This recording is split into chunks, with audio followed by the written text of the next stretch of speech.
The Battle of Jena came 20 years after the death of Frederick the Great.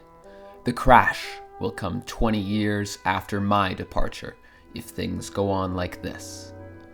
These words were spoken by Otto von Bismarck, Duke of Lauenburg, Prussian statesman and Chancellor of the German Empire, in his final discussion with Kaiser Wilhelm in 1895.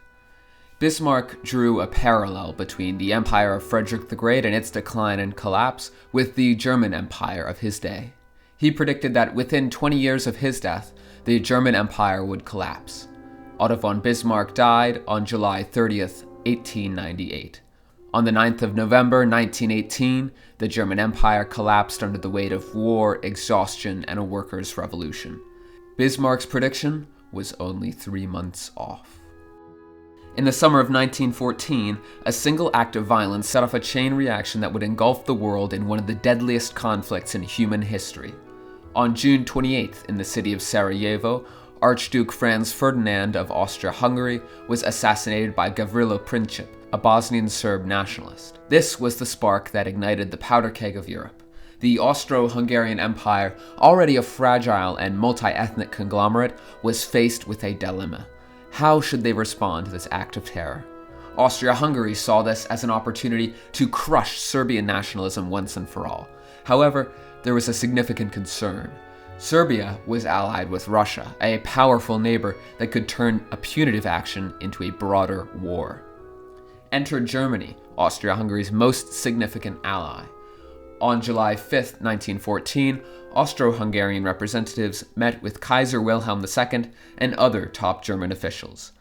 It was here that Austria-Hungary sought assistance from Germany, knowing they couldn't face Russia alone. Germany's response was unconditional support. This assurance, known historically as the blank check, meant that Germany promised full backing to Austria-Hungary no matter what action they decided to take against Serbia. But why would Germany offer such a reckless guarantee? Well, Germany's leadership believed that demonstrating strong support for their ally would deter other powers from intervening. They also saw a potential conflict with Russia as an inevitability, and preferred to engage sooner while they perceived their own military advantage. According to historian William Mulligan of the University College of Dublin, the blank check has been interpreted in several, often contradictory ways, either as a German attempt to escalate a regional crisis into a wider European war, or as a move to localize war in the Balkans. There's an argument that can be made that, given Germany's history of realpolitik, a diplomatic method that asserts, among other things, that war should be used when necessary as a practical measure to achieve strategic goals, that Germany's blank check signaled the German military's ambition for territorial gains in order to achieve their goal of Mitteleuropa, or a German hegemonic rule over Central Europe. This view, though, has been labeled by some historians as rooted in anti-German sentiment. Many see German political considerations in this meeting as an attempt to deter Serbia's ally Russia from entering the war against Austria, which Austria surely would have lost, harming Germany's sphere of influence in Europe. The blank check, it might have been reasoned, would cause Russia to think twice about engaging Austria and pulling in the militaristic and powerful German Empire against them. Regardless of Germany's motives in granting the check, Austria-Hungary considered it the last piece of the puzzle, which would allow them to issue an ultimatum to Serbia on July 23, 1914, with demands so severe that compliance was nearly impossible. Austria was ready for war and was prepared to bring Germany in to ensure their victory. Serbia's government, wishing to avoid war with Austria and distance themselves from the pan-Serbian nationalists who had orchestrated the assassination, actually accepted all but 2 clauses of Austria's long list of severe demands. But it wasn't enough. On July 28, 1914, Austria-Hungary declared war on Serbia. The declaration of war triggered a domino effect. Russia began to mobilize in defense of Serbia, Germany declared war on Russia on August 1, 1914, and shortly after, on Russia's ally France. Germany's invasion of Belgium brought Britain into the conflict, and what started as a regional conflict spiraled into a full-scale world war involving most of the major powers of Europe and beyond. The seemingly simple blank check had turned the July crisis into a global catastrophe unlike anything the world had seen before. But what if this had changed? What if, in an alternate timeline, Germany never issued the blank check, never entered the war on the side of the Austrians, and remained neutral in World War I? Before beginning today's alternate history scenario, be sure to leave a comment and subscribe. If you want to help contribute to these scenarios or just have ideas that you'd like to have made into videos, consider becoming a channel member or supporting us on Patreon. Thanks, and enjoy the video. So we know that Germany saw Austria-Hungary as a crucial ally, their closest ally, in maintaining the balance of power in Europe. If we collapse or significantly weaken Austria-Hungary, that could leave Germany isolated and vulnerable to encirclement by hostile powers like Russia, the Southern Slavs, and France in the West. German leadership at the time were particularly concerned about Russian expansionism and influence in the Balkans. Supporting Austria-Hungary against Serbia was seen in Germany as a way to contain Russia and prevent it from extending its influence further into Central Europe. So why would Germany ever choose neutrality over their strategic ally and buffer state of Austria-Hungary? German leadership might have concluded that the risks and costs of a broader European war outweighed the benefits of supporting Austria-Hungary. If the Schlieffen Plan was any indication, Germany knew beforehand that joining a war on Austria's side would have triggered the Franco-Russian alliance, leading to a two-front war with France and pulling in the British against the German Empire. We could even say that in our alternate timeline, Germany is influenced by certain Bismarckian diplomatic lessons and refuses to back Austria in a war with Serbia. Bismarck himself stated that he wouldn't trade the entire Balkans for the bones of a single Pomeranian grenadier. Essentially, we could have the Germans take the very pragmatic view that Austria's conflict with Serbia is a regional issue, and that involvement in some foolish thing in the Balkans would only lead to a worse outcome for the German Empire in the long run. This might be compounded by a serious fear of Russia. Even if it might make the highly proud and militaristic Germany look somewhat weak, staying out of a potential war with Russia would be massively helpful to the survival of the German Empire and German military. We might also look at the fact that the Serbs actually accepted all but two of Austria's demands leveled against them, as mentioned earlier. As it played out, the Russian Empire understood that Serbia would face consequences for the actions of the Bosnian Serb terrorists, and Kaiser Wilhelm himself stated that the partial acceptance of the ultimatum was acceptable in his eyes. It was, in fact, only the blank check Austria had received from Germany that emboldened them to refuse to compromise and instead move forward with war. In our alternate timeline, with no blank check, the Russians and Germans could see the demands as an acceptable course of action and a good way to avoid war. Even if Russia and Germany were fine with this acceptance, however, Austria would not be. In this alternate timeline, Austria declares war on Serbia, triggering Serbia's alliance with Russia. Germany, however, remains neutral and does not intervene. What we see play out in this scenario is something of a final Balkan War to round out the long 19th century and ease the great powers into the 20th. In our timeline, the onset of World War I exposed severe deficiencies in Austria-Hungary's military planning and execution. Austria's war strategy, formulated by Chief of General Staff Konrad von Hotzendorf, was, to put it bluntly, overly ambitious and poorly coordinated. The Austrian army planned to launch a quick and decisive invasion of Serbia, but they severely and crucially underestimated Serbian capabilities, and they hadn't diverted significant forces to the Russian front by the time Austrian troops were on the ground in Serbia. This fatal error was compounded by the fact that Russia actually mobilized far faster than any of the major powers had expected. In fact, the Tsar's army was ready for war with the Central Powers on a faster schedule than even the Russian leadership had predicted. Russia's swift mobilization obviously caught Austria-Hungary off guard. The Austrians had to split their forces between the Serbian and Russian fronts, severely weakening its overall military effectiveness. Without the proper preparation for a two-front war, Austria was forced to rely heavily on Germany in World War I to even keep back the Russians and later Romanians who were assaulting their eastern and southern flanks. One of the first major encounters on the Eastern Front was the Battle of Galicia. The Austro-Hungarian Empire, under the command of Konrad von Hotzendorf, faced the Russian Southwest Front, led by General Nikolai Ivanov. The battle ended in a catastrophic defeat for Austria-Hungary, with the loss of over 400,000 men. The Austro-Hungarians suffered from severe logistical and organizational problems, many of which were made brutally clear during the battle. The multi-ethnic composition of the empire's forces led to communication issues and literal language barriers between generals and regulars. And on top of that, the Austrian supply lines were poorly managed, leading to shortages of essential supplies and ammunition. This startling defeat during the Battle of Galicia had a profound impact on the morale of the army and its leadership. The loss exposed the weaknesses and inadequacies of the Austro-Hungarian command, and from then on, morale among the Austro-Hungarians would just spiral out of control.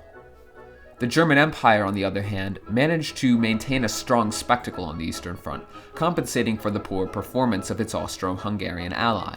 Germany's success on the Eastern Front can be largely attributed to the strategic leadership of commanders like Paul von Hindenburg and Erich Ludendorff. After their decisive victory at the Battle of Tannenberg in August 1914, Hindenburg and Ludendorff became the principal commanders on the Eastern Front. Their ability to outmaneuver and decisively defeat Russian forces was not found in the Austro-Hungarian army. Anyway, why am I telling you all this? Well, simply put, if we are to keep Germany neutral in our alternate Great War, Austria is getting steamrolled. There's just no hope for the Austro-Hungarian military. Without Germany's support, Austria-Hungary finds itself isolated. Both Romania and Italy would declare war on Austria, joining the battle on the Russian side. Austria-Hungary's underestimation of Russia, poor logistics, internal nationalist and irredentist sentiments causing revolution, mass defections, and the Russian Empire's sheer size and determination would eventually lead to a decisive victory, though at a massive economic cost to the Russians. In the wake of the final Balkan War, the Kingdom of Greater Serbia is established by the Russians, encompassing not only the original Serbian territories, but also large swaths of Bosnia, Herzegovina, and other regions with significant Serb populations. The defeat of Austria-Hungary precipitated its collapse. The multi-ethnic conglomeration fractured along ethnic and national lines. We'd see Romania be rewarded with parts of Transylvania and the Banat region. Italy would seize control of Trentino and some northern Dalmatian territories. This change alone might even be enough to prevent the rise of fascism in Italy, giving the Italian people and notable fascist thinkers like Gabriele D'Annunzio, who were greatly motivated by pride and war, a major military victory with which to honor their state. I could also see, in the ensuing treaties, an independent Bohemia to act as a buffer between Russia's new Balkan sphere of influence and the German Empire. It could encompass Slovakia as well, though Russian annexation of eastern Slovakia is also on the table. This Czech or Bohemian state would be rife with instability and ethnic divisions, however. The remaining territories of the former Austria-Hungary would be reorganized into a loose federation governed jointly by the Hungarians and Croats. This new state, something of a Central European confederation, was an ethnic powder keg. It included Magyars, Croats, Slovaks, Slovenes, Ukrainians, Poles, and others. I can even foresee a further breakup of this Hungaro-Croatian state if it becomes that unstable. What we're left with is a Central Europe wherein Russia's sphere of influence has pushed to the west, and the Balkans are decisively under its control. Romania would be forced to tilt towards allegiance to Russia, given the fact that they're surrounded on all sides by Slavic states and de facto Russian puppets. The true center of Europe remains a powder keg, and worse, one which rejects Germany's influence. The remnants of the Austrian state would be effectively an extension of Germany. But without Austria's colonial empire, there's no true buffer zone to protect the German Empire. Germany would retain its industrial, economic, and military power, yes, and for now its monarchy, but it would be deprived of a major strategic ally on the continent. Britain would, of course, have no reason to intervene in the Austro-Russian conflict. The British government, led by cautious and pragmatic statesmen, saw no immediate threat that necessitated entering the war. France, on the other hand, was deeply concerned about Germany's plans. Although not directly involved, French leaders reasoned if Germany wasn't intervening in affairs in Eastern Europe, perhaps it had its military ambitions focused on the West, an idea which, though not necessarily accurate, nonetheless worried the French. Germany's decision to stay neutral has left it in a strategically awkward position. Kaiser Wilhelm II now has to scramble to find a new great power ally. Austria was diminished, France would never align themselves with Germany, and Russia, although not a direct military threat just yet, was not a potential ally either. It was in this environment that the concept of an Anglo-German alliance began to take root. Both Germany and Britain possessed formidable industrial capabilities. The British Empire's vast overseas territories and Germany's industrial power centered in the Ruhr Rhine Valley complemented each other well. Moreover, both nations had reasons to be wary of Russia. The British were equally as fearful of the Russians as the Germans were, since Russian influence was also poignant in Iran. Russia sought to break through the states on its border in order to finally acquire a warm water port for their navy, and Iran was one such possible asset. The reasoning being, if Russia could court Iran, they could set up a port on the Persian Gulf. This threatened British India and Britain's de facto control over Afghanistan through the opium trade, two facts which struck fear into British diplomats in both the First and Second World War in our timeline. Given this possibility, we might want to examine the historical context between an Anglo-German alliance. During the late 19th and early 20th centuries, there were a couple factions within British society and government that actually romanticized this idea of an Anglo-German alliance. Germany was one of Britain's largest trading partners, and many in the British business community saw an alliance as a means to ensure stability and prosperity. But the theorized alliance was also rooted in cultural, religious, and even racial ties that some perceived between the two nations. Both countries had strong Protestant traditions. There was a significant admiration for German culture, philosophy, and scientific achievements within British intellectual circles, kind of like how the British were fascinated with Greek culture. Some British people theorized the existence of an Anglo-German race, a concept which was developed even before the German idea of the Aryan race. Politically, many in Britain, seeing the rise of German power under Bismarck and now under Wilhelm II, viewed Germany as a natural partner. They believed that cooperation with Germany could maintain a balance of power in Europe and prevent Russian dominance, securing British colonial interests, a belief which was compounded by Germany's practical and respectable neutrality in affairs in the Balkans. Now, this Anglo-German alliance was obviously not without its detractors. Again, Germany's militaristic tendencies and its history in the Kingdom of Prussia and the naval arms race between Britain and Germany during the late 19th and early 20th centuries had fueled suspicion and competition, and many in the British military establishment were cautious about aligning too closely with Germany. German East Africa was another issue. The German colony located in modern-day Tanzania was the sole roadblock in Britain's Cape to Cairo railway plan. The ambition here was to build a railroad from British Egypt to British South Africa, connecting all of the empire's colonies in East Africa. German East Africa, however, sat smack dab in the middle of the proposed railway. There was another big factor at play as well: Kaiser Wilhelm. Kaiser Wilhelm II just didn't like the British. Wilhelm was born with a withered left arm, a result of a traumatic birth. His mother, Victoria, Princess Royale of the United Kingdom, the eldest daughter of Queen Victoria, sought the best possible medical care for him, which often meant relying on British doctors. However, the treatments he received, including painful physical therapy and experimental procedures, were largely ineffective and left him with a lifelong disability. His father, Frederick II, was married to Victoria, Princess Royale, and became the German Empire for a brief period in 1888. Frederick, though, suffered from throat cancer. Wilhelm again blamed British medical practitioners for the perceived mishandling of his father's illness, further deepening his distrust and resentment. This disdain came even in spite of his close familial ties with his grandmother, Queen Victoria. However, the pragmatic realities of international diplomacy often outweighed personal sentiments. Wilhelm's advisors and key figures within the German government understood the strategic necessity of a British alliance.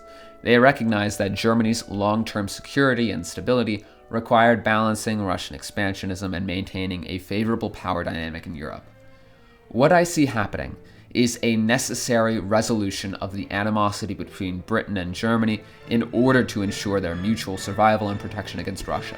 Even if the Kaiser didn't personally like it, German leaders would understand the necessity of aligning themselves with another great power. In this alternate timeline, the Anglo-German alliance would be born. One of the most significant symbols of this cooperation would be the greenlighting of a shared railroad project in German East Africa. The railroad would be one of the largest leaps in the Cape to Cairo vision, an incredible signal of German and British alignment. There would also need to be an agreement on naval power. The two empires in our scenario might draft a series of accords that define their respective spheres of influence. Britain maintains its dominance over the world's seas, ensuring its naval supremacy and protecting its vast colonial empire, and Germany, in turn, focuses on maintaining a strong but not provocative naval presence in the Baltic and North Seas to secure them against Russia. The United States, while initially being more isolated from European affairs, soon would necessarily become tied intricately to this alliance. In our timeline, prior to World War I, the United States was still significantly tied economically to both Britain and Germany. In the early 20th century, Britain was the largest trading partner for the US. The British Empire's vast network of colonies and its dominance in global trade routes made it a crucial economic partner for American businesses. Germany, too, with its burgeoning industrial power, was the third largest US trading partner, an important economic character. American manufacturers and agricultural producers exported goods to Germany, especially cotton, wheat, and tobacco, and German technology and industrial equipment were in demand in the US, especially in the realms of agricultural equipment and automotive innovation. Figures like Henry Ford, Charles Schwab of Bethlehem Steel, and John D. Rockefeller found themselves intricately tied to Germany, with Ford opening subsidiaries in Berlin, Schwab inviting German steel manufacturers to oversee his plants in Pennsylvania, and Rockefeller developing oil refining techniques in Germany. It also helped that the United States, especially states like Pennsylvania, Virginia, or New York, had massive German immigrant populations, many of whom still spoke German or Pennsylvania Dutch, a dialect of German. Even without the catalyst of World War I would argue it's inevitable that the unparalleled logistical and industrial capabilities of the United States begin to manifest. American industries supplied goods, technology, and innovation to support the massive infrastructure projects in Europe and colonial Africa. Britain was still investing heavily in US infrastructure, and the US's resource-rich land empire, rapidly growing population, and legal system which promoted the free market and innovation all laid the bedrock for a highly creative, industrialized, and prosperous United States in the early 20th century. With Britain as the bridge between Germany and America, the interdependence of these three economic giants would shape the face of Western economies. With that, there are a few loose ends to wrap up. There's one major player that we haven't mentioned yet, the Ottoman Empire. In the early 20th century, the Ottoman Empire was often referred to as the sick man of Europe. Pushed out of the Balkans by an alliance of Serbia, Greece, Bulgaria, and Romania during the various wars of the long 1800s, the Ottomans were forced to confront their internal weaknesses. While historical precedent is limited due to the empire's quick collapse in World War I in our timeline, we can envision a path of cautious reform and modernization. The Ottomans would likely initiate a series of crucial reforms simply in order to survive. The influence of the Young Turks and other progressive elements could push for a more centralized and efficient government, as well as limited democratization to placate growing demands for political participation. The Ottomans would continue to grapple with ethnic tensions, economic underdevelopment, and the challenge of maintaining control over its empire. I could easily see the breakup of the Ottoman Empire, with various houses of Arab royalty forming their own states in the wake of the collapse of Ottoman rule. We might, however, see an Ottoman Empire which, upon being confronted by the new Russian control of the Balkans, turned towards Arabia or even Ethiopia to build up new allied states or expand territorially. Realistically, though, it almost looks as though the Ottomans have nowhere to go unless they modernize and begin opening up to other European nations on equal terms. In the Russian Empire, Tsar Nicholas II, recognizing the risk of overextension, would undoubtedly also need to embark on a series of reforms aimed at strengthening Russia's infrastructure, industry, and military. These reforms would need to be carefully balanced to avoid provoking unrest among the empire's population. While socialism might begin to gain traction among the working class, the more immediate threat to the Tsarist autocracy comes from liberal reformers seeking constitutional changes and greater political freedoms.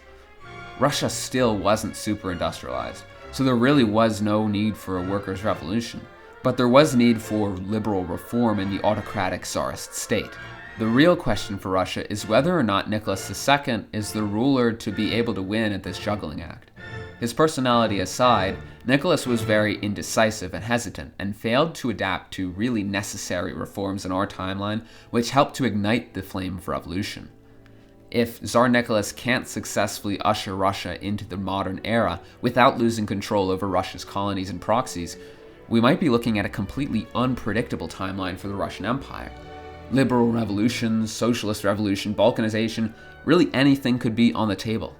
With an uneasy Russia on the brink of reform or revolt, the balance of power in Europe would tilt toward the tripartite alliance of the British Empire, Germany, and the United States. What would come next for Europe? War, political radicalism, revolution, or cooperation? The future of the world is now in the hands of a Tsar, a president, a prime minister, and a Kaiser. Anyway, that's all the time we have for today. If you enjoyed this video, or if you have any critiques or notes, be sure to leave a comment for the algorithm, and subscribe if you really liked hearing about the Anglo-German alliance. You can support us on Patreon by following the link in the description, or by becoming a channel member with the join button below. Thanks for your time. This has been the USFZ, signing out.